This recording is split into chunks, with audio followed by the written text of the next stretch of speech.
Just moments ago, 161 Australians touched down from London in Darwin as part of a series of flights that the government has been organising to support other changes in cap arrangements, which is steadily and surely ensuring that more and more Australians are getting home. And I'll come back to that in reporting on the outcomes of National Cabinet. And of course, the Acting Chief Medical Officer, Paul Kelly, will report on the usual matters. At National Cabinet today, we agreed in principle, given that we had a number of jurisdictions today who are in caretaker arrangements, that constrains a bit of what they can do at each meeting. Even here in the ACT, while the outcome there was fairly clear, they are still not finalised in those arrangements, so technically in the ACT they were still in caretaker. But we agreed in principle, again with the exception of Western Australia, and their reservations were outlined on a previous occasion, with the reopening framework for Australia by Christmas, and this is the plan, and it sets it out. It'll be very familiar, I think, to many, the reopening plan to get Australia open by Christmas of this year. Importantly, this plan not only details the opening of the various activities within our economy and within our community and society. An important part of this plan is that it includes the necessary actions that are needed on a public health response to support that plan. And the work that Alan Finkel has been doing, in particular the work that has been done on hotel quarantining, improvements in all of those areas, are vital and essential to the achievement of that goal.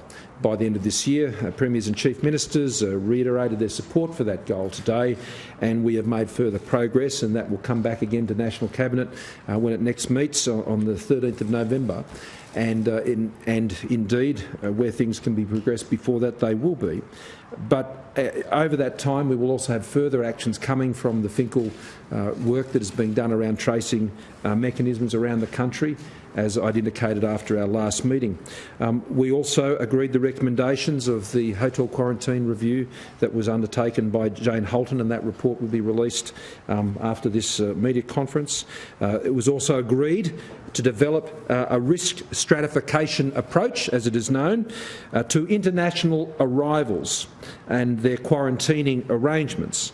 Now, one of the great challenges, as we discussed today, particularly early on in the pandemic, was there were many things that had to be done extremely quickly to respond.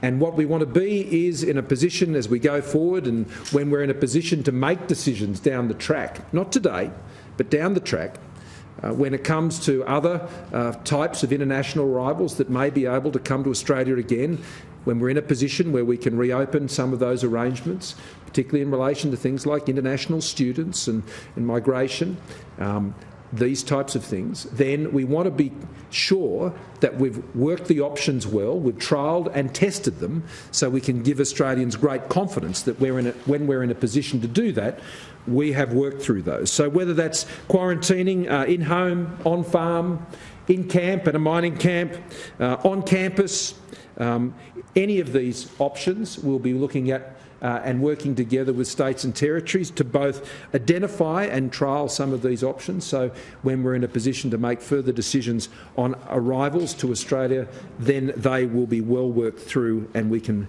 have a great degree of confidence about their implementation when that occurs. We agreed to increase caps again for a number of jurisdictions, which will further assist Australians coming back from overseas, an additional 140 next month in Western Australia, another 150 in Queensland. But we've also got continued support out of South Australia, the ACT. We have the arrangement in Northern Territory that I announced last week. Tasmania stands ready to assist, I want to be very clear, but as they don't yet have an international airport and those systems in place, if we needed to stand that up in order to achieve what we've set out, then we will certainly do that. They are our further standby option, and I want to thank Premier Gutman for his working together with us to achieve that. It would be on very similar arrangements to what we've done in the Northern Territory. But of course we're continuing our work together, Premier Gutman and I, as part of the Hobart City deal, to stand up the international airport in Hobart, and we'll be having further discussions on that in the weeks ahead. All jurisdictions, though, have offered their support, particularly to provide flexibility around caps to enable us to get the most vulnerable of the Australians home. Now, I can confirm when we made our commitment on the 18th of September, there were registered some 26,200 Australians. 4,100 of those were vulnerable. So far, 1,278 of that vulnerable cohort have come home.